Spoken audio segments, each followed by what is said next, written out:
കുറേയധികം നാളുകളായി തന്നെ വാർത്തയിലൊന്നും വരാതെ മാറി നിൽക്കുകയാണ് അമ്പിളി ദേവി. ഇപ്പോൾ സീരിയലിൽ സജീവമായി അഭിനയിക്കുകയാണ് അമ്പിളി. അതുകൊണ്ട് തന്നെ അമ്പിളിയുടെ വിശേഷങ്ങൾ സോഷ്യൽ മീഡിയയിലൊക്കെ ഇപ്പോൾ വളരെയധികം ആരാധകർ ശ്രദ്ധിച്ച് അന്വേഷിച്ചെത്തുന്നു. മക്കളോടൊപ്പം സ്വസ്ഥമായി ജീവിക്കുകയാണ് അമ്പിളി ദേവി. എവിടെയാണ് ഇത്രയും ദിവസമെന്നും കണ്ടില്ലല്ലോ എന്നൊക്കെ പ്രേക്ഷകർ പരാതിയുമായി പറയുന്നുണ്ട്.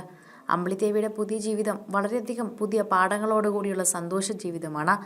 സമയത്തെ നോക്കാതെ സന്തോഷത്തോടെ മക്കളോടൊപ്പം ജീവിക്കുകയാണ് ഇപ്പോൾ അമ്പിളി ദേവി. മൂത്ത മകൻ 5ാം ക്ലാസ്സിലായി. ഇവൻ ഇത്രയും വളർന്നു എന്നാണ് പ്രേക്ഷകരുടെ ഞെട്ടൽ പോലും.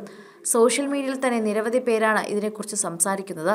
സ്കൂളിൽ വിട്ട് കഴിഞ്ഞാൽ അവിടെ എന്താണ് പഠിപ്പിക്കുന്നതെന്ന് അറിയില്ല. പ്രധാനം മക്കളുടെ കാര്യം തന്നെയാണെന്ന് പറയുന്നു.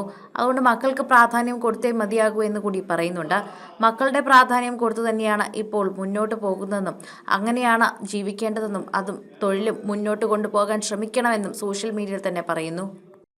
ഇപ്പോൾ അമ്പിളി ദേവി എവിടെയാണെന്ന് പ്രേക്ഷകർ അന്വേഷിച്ചെത്തുമ്പോൾ മക്കളുടെ കാര്യങ്ങൾ കഴിഞ്ഞിട്ട് എനിക്ക് എന്തുമുള്ളൂ എന്നും അതുകൊണ്ട് കൂടുതൽ മക്കളിൽ നോക്കിയാണ് നിൽക്കുന്നതെന്നും പറയുന്നുണ്ട്. കടപ്പാട് ജനങ്ങളോടും ഈശ്വരനോടും മാത്രമേ ഉള്ളൂ എന്നും അമ്പിളി ദേവി പറയുന്നു. എവിടെ പോയാലും ആളുകൾ തിരിച്ചറിയുകയും സ്നേഹിക്കുകയും ചെയ്യുന്നുണ്ട്. ഇത്രയും വർഷം ഇൻഡസ്ട്രിയിൽ നിലനിൽക്കാൻ സാധിച്ചത് തന്നെ ഭാഗ്യമായി കാണുന്നുവെന്നും പറയുന്നു. ഇതൊക്കെ ഓർക്കുമ്പോൾ ഈശ്വരനോട് നന്ദിയെന്നും പറയുന്നു. ഒരു കലാകാരിയായി എനിക്ക് ജനിക്കാൻ പറ്റിയത് തന്നെ വലിയൊരു ഭാഗ്യമാണെന്നും അമ്പിളി ദേവി കൂട്ടിച്ചേർക്കുന്നുണ്ട്. എൻ്റെ മൂത്ത മകൻ 5ാം ക്ലാസ്സിലാണ്. ഇളയാൾ ഈ കഴിഞ്ഞ വർഷമാണ് സ്കൂളിൽ പോയി തുടങ്ങിയത്, UKGയിൽ. എല്ലാ വർഷവും ആനുവൽ ഡേക്കൊക്കെ അവർ പങ്കെടുക്കാറുണ്ട്. മക്കളെ സ്കൂളിൽ വിട്ട് കഴിഞ്ഞാൽ അവിടെ എന്താണ് പഠിപ്പിക്കുന്നതെന്ന് രക്ഷിതാക്കൾ അറിയില്ല. കൊറോണ സമയത്താണ് കുഞ്ഞുങ്ങളുടെ വിദ്യാഭ്യാസ രീതിയൊക്കെ മനസ്സിലായത്. ഞാൻ എപ്പോഴും ആ സമയത്ത് മോൻ്റെ കൂടെ തന്നെ ഇരിക്കുമായിരുന്നു. സ്കൂളിൽ നിന്നും വിട്ട് വീട്ടിലെ അറ്റ്മോസ്ഫിയറിലേക്ക് മാറുന്നതിൻ്റെ ബുദ്ധിമുട്ട് അവന് ഉണ്ടാകരുതെന്നുണ്ടായിരുന്നു. അങ്ങനെയാണ് അവൻ്റെ പഠിത്തത്തിൽ കാര്യമൊക്കെ മനസ്സിലായത്. മൂത്ത മോൻ കുറച്ച് ഇൻട്രോവേർട്ടാണ്. പെട്ടെന്ന് ആരുമായിട്ടും ഇടപഴകുന്ന സ്വഭാവമല്ല. പക്ഷേ ഇപ്പോൾ അവൻ്റെ സ്വഭാവത്തിൽ ഒരുപാട് മാറ്റം സംഭവിച്ചു. ഇളയ മോൻ സ്കൂളിൽ പോകാനും ക്ലാസ്സിലിരിക്കാനും ഒക്കെ നല്ല ബുദ്ധിമുട്ടായിരുന്നു. ഇപ്പോൾ അതും മാറി വരുന്നു. വർക്ക് ഞാനൊരു സീരിയലാണ് ഇപ്പോൾ ചെയ്യുന്നത്. സൂര്യ TV സംപ്രേഷണം ചെയ്യുന്ന കനൽപ്പൂവ്. ഒരു നൃത്തവിദ്യാലയമുണ്ട്, അതിൻ്റെ കാര്യങ്ങൾ നോക്കുന്നു. പക്ഷെ അതിനേക്കാളൊക്കെ പ്രാധാന്യം മക്കളുടെ കാര്യം തന്നെ. അവരുടെ കാര്യങ്ങൾ കഴിഞ്ഞിട്ടേ ഉള്ളൂ എല്ലാം. എൻ്റെ പേഴ്സണൽ സ്പേസ് എന്ന് പറയുന്നു.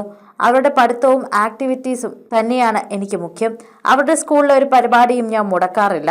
ഇതൊക്കെയാണല്ലോ നമ്മുടെ ജീവിതത്തിലെ സന്തോഷ നിമിഷങ്ങൾ. ഒരു കലാകാരി എന്ന നിലയിൽ ആദ്യം വേണ്ടത് ജനങ്ങളുടെ സപ്പോർട്ടാണ്. അതിലെനിക്ക് ഏറ്റവും കടപ്പാട് ജനങ്ങളോടും ഈശ്വരനോടും തന്നെയാണെന്ന് കൂട്ടിച്ചേർക്കുന്നു. 2000 മുതൽ അഭിനയത്തിൽ സജീവമായിട്ടുള്ള ആളാണ് ഞാൻ. ഇപ്പോഴും ജനങ്ങളോട് എനിക്ക് സ്നേഹം കാണിക്കുന്നത് വളരെ സന്തോഷമായ ഒരു കാര്യം തന്നെയാണ്. അതുകൊണ്ട് ഈ ഇൻഡസ്ട്രിയിൽ വരാൻ പറ്റിയത് തന്നെയാണ് ഭാഗ്യമായി കാണുന്നതെന്ന് അമ്പിളി ദേവി കൂട്ടിച്ചേർക്കുന്നു.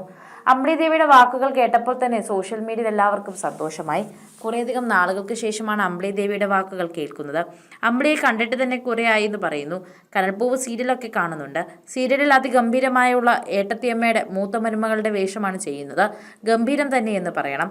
നന്നായി തന്നെയാണ് അമ്പിളി ദേവി അതിൽ അഭിനയിക്കുന്നത്. അതുകൊണ്ട് വിഷമം വരാറില്ല. എന്നാൽ സോഷ്യൽ മീഡിയയിലോ അഭിമുഖങ്ങളിലോ ഒന്നും എത്താത്തത് കൊണ്ട് തന്നെ അമ്പിളി ദേവിയുടെ മറ്റു വിശേഷങ്ങൾ അറിയാൻ ഞങ്ങൾ കാത്തിരിക്കുന്നുവെന്നും പ്രേക്ഷകർ പറയുന്നു. കൂടുതൽ സിനിമ, സീരിയൽ, ചാനൽ വാർത്തകൾക്കും നിങ്ങളുടെ പ്രിയപ്പെട്ട താരങ്ങളുടെ എക്സ്ക്ലൂസീവ് അഭിമുഖങ്ങൾക്കുമായി സബ്സ്ക്രൈബ് ചെയ്യാൻ മറക്കല്ലേ.